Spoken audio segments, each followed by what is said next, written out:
Welcome to future zone academy. आज हम class 12 के फिजिक्स सेक्शन की ओर बढ़ते हैं। फिजिक्स से हमारा चैप्टर चल रहा था वैद्युत द्वारा। आज हम इसको लगभग समाप्त करने वाले हैं और आप लोगों से रिक्वेस्ट है कि आप वीडियो को शुरू से लेकर लास्ट तक देखें और अगर आपको वीडियो अच्छी लगती है तो आप वीडियो को लाइक करें और हमारे चैनल को सब्सक्राइब करें। आज मैं आपको एक बात और बताना चाहता हूं कि आज हम फिजिक्स के चैप्टर फर्स्ट से न्यूमेरिकल भी स्टार्ट करने वाले हैं, क्योंकि पिछले सत्र में क्या हुआ था कि न्यूमेरिकल इतने ज़्यादा आ गए थे कि बच्चे बहुत ज़्यादा होपलेस हो गए थे। अक्सर ऐसा होता है कि न्यूमेरिकल बहुत कम आते हैं, लेकिन इस सत्र में ऐसा हुआ कि न्यूमेरिकल बहुत ज़्यादा आए, जिसकी वजह से बहुत प्रॉब्लम देखने को आई। इसलिए आज से ही मैं न्यूमेरिकल स्टार्ट करता हूं और न्यूमेरिकल का सबसे बड़ा बेनिफिट आपको ये होगा कि आपके पास प्रत्येक चैप्टर की वीडियो होगी, जब चाहे जब आप देखकर कॉन्सेप्ट को समझ सकते हैं। ओके, तो आइए शुरू करते हैं इस चैप्टर को। शुरू करने से पहले मैं आपको बताना चाहता हूं कि अगर आप स्पेशल बैच से जुड़ना चाहते हैं तो आप 8755084148 पर आप संपर्क कर सकते हैं। इसके लिए आप लोग देख सकते हैं कि कैसे इस पर पढ़ाया जाएगा। वो है फ्यूचर जोन पर एक वीडियो जिसका नाम है ऑनलाइन कैसे पढ़ें। तो आइए शुरू करते हैं।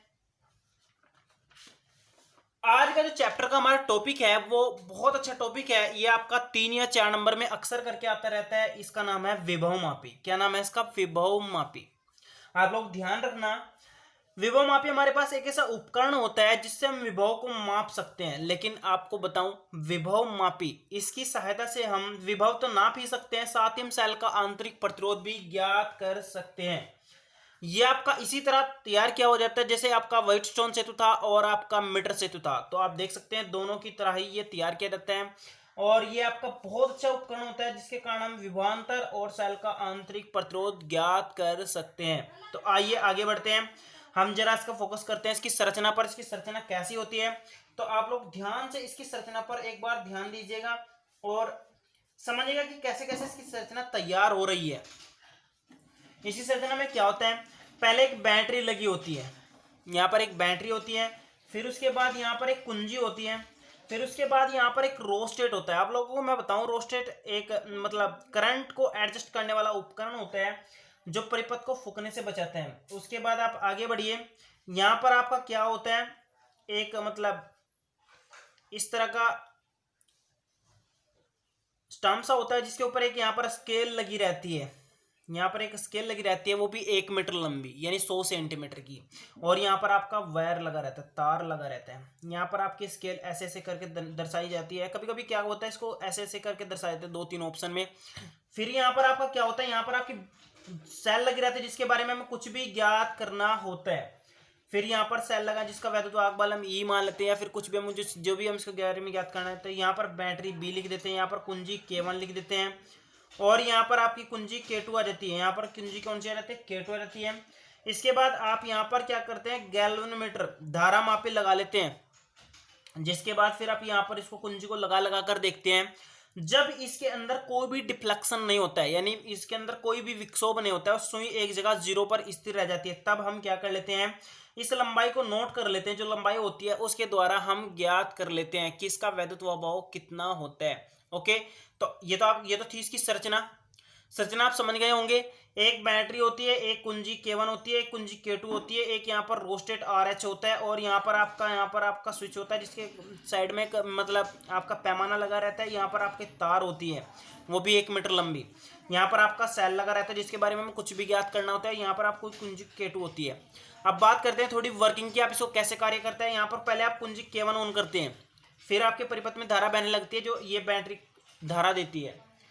ठीक, उसके बाद हम क्या करते हैं, कुंजी K2 को ऑन करते हैं, जो आपकी कुंजी K2 होती है, और फिर हम इस लंबाई को, लेंथ को नाप लेते हैं। फिर उसके द्वारा हम वैद्युत विभव ज्ञात कर लेते हैं। बात आती है सिद्धांत की। सिद्धांत आप ध्यान से समझिएगा।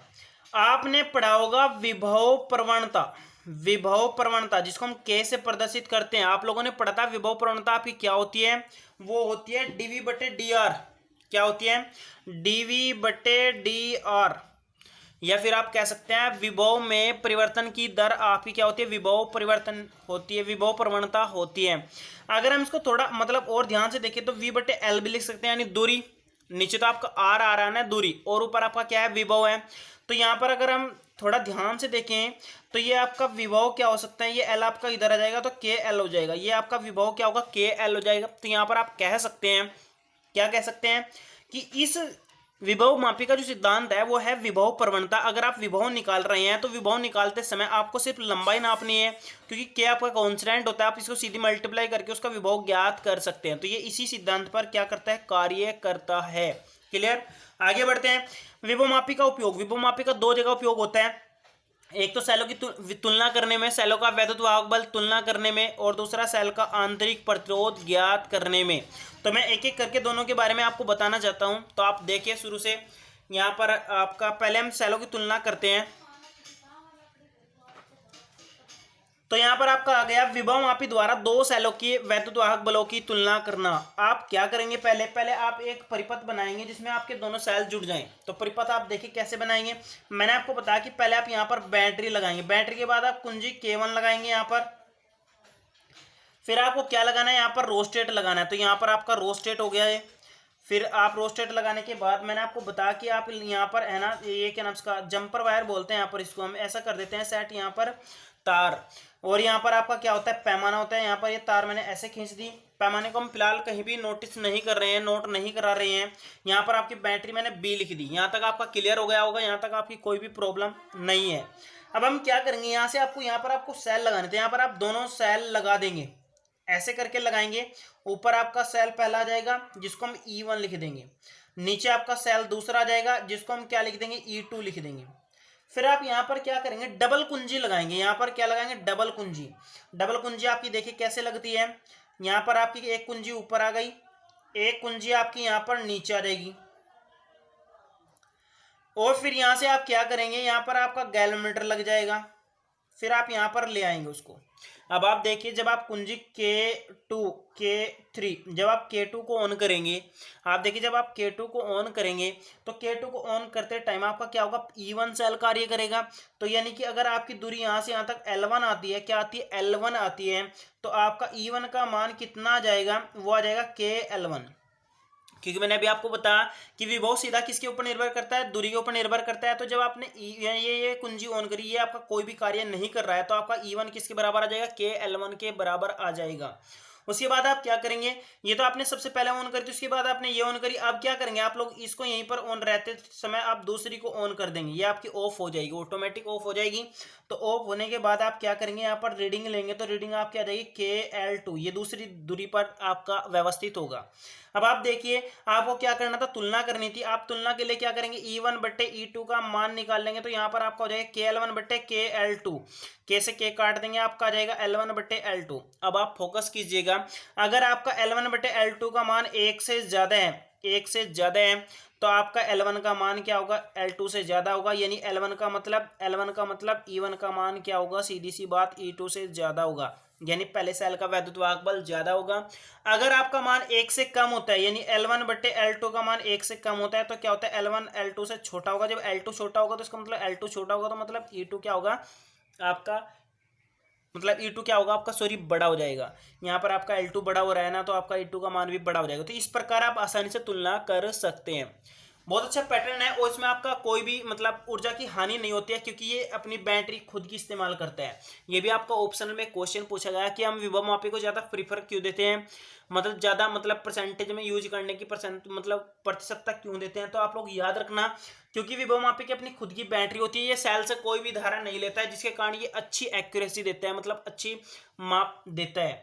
थोड़ा आगे बढ़ते हैं, सेल द्वारा मतलब सेल का आंतरिक प्रतिरोध ज्ञात करना।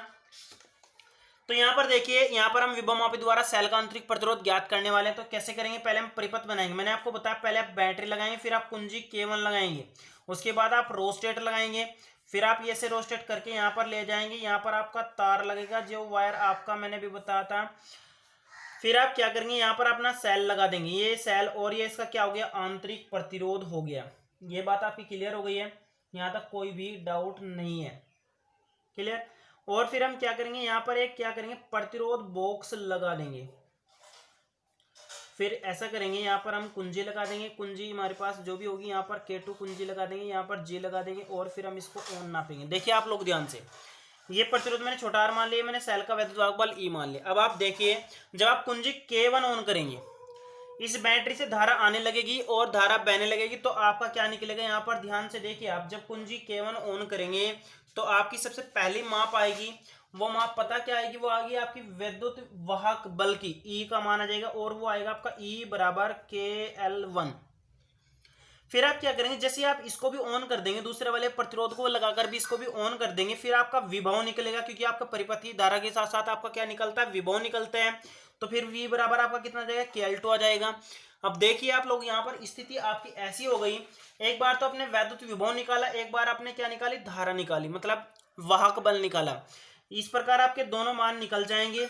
निकलने के बाद आपको R का मान निकालना है। R का मान आपका होता है E बटे V माइनस 1 इंटू R। आप इसमें मान रखेंगे KL1 बटे KL2 माइनस 1 इंटू R। तो यहाँ पर K से K तो कट जाएगा, L1 बटे L2 माइनस 1 इंटू R हो जाएगा। आप इस फॉर्मूले में लंबाई रखकर आप मान निकाल सकते हैं।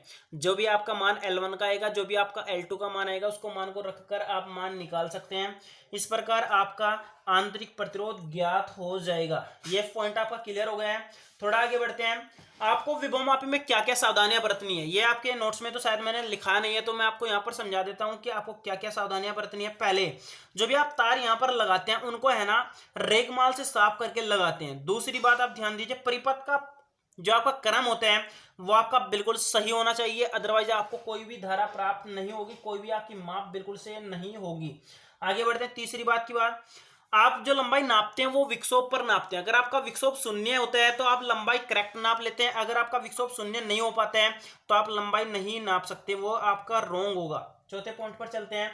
आप लोग याद रखना, विभव मापी हमेशा वोल्टमीटर से श्रेष्ठता होता है। मतलब अगर आप विभव मापी की वोल्टमीटर के साथ श्रेष्ठता देखते हैं तो विभव मापी आपका हमेशा क्या होगा, ज्यादा इंपॉर्टेंट होगा। क्यों? क्योंकि इसकी अपनी एक खुद की बैटरी होती है, जबकि वोल्टमीटर की कोई भी खुद की बैटरी नहीं होती है।